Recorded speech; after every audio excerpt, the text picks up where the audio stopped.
परिवार में स्वाभिमान और अहंकार, इन दोनों में फर्क। वो उसी को स्वाभिमान समझते हैं। मैं पिता हूं, तुम हमारे पुत्र हो।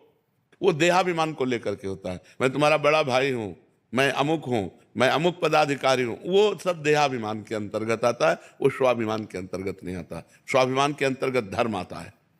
धर्म, भगवान, ये सब स्वाभिमान के अंतर्गत आते हैं। और जब हम प्रकृति में अगर स्वाभिमान लें तो हम भारतवासी हैं।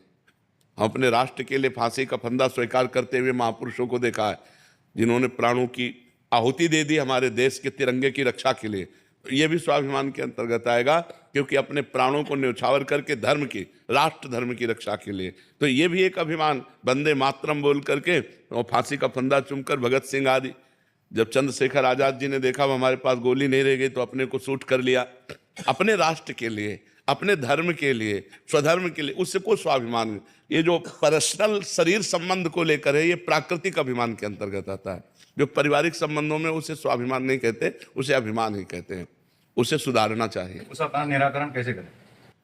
उस समय निराकरण भजन के बिना नहीं हो सकता। मान अपमान में सम रहना, स्तुति निंदा में सम रहना, तिरस्कार नमस्कार में सम रहना, लाभ हानि में सम रहना, सुख दुख में सम रहना, जय पराजय में सम रहना, सुख दुखे समय कृत्वा लाभा लाभो जया जयो। इसके लिए हमको भजन की हिम्मत चाहिए। जब हम भजन करेंगे तब अब हम देख रहे हैं सामने वाला अपमान करता चला, अब हम शांत हो गए। राधा राधा राधा, शांत, कोई उत्तर नहीं, मौन। ये क्षमता होती है, इसे बल कहते हैं। ये अध्यात्म बल के द्वारा सहा जा सकता है, अन्यथा तो बहुत कठिन है।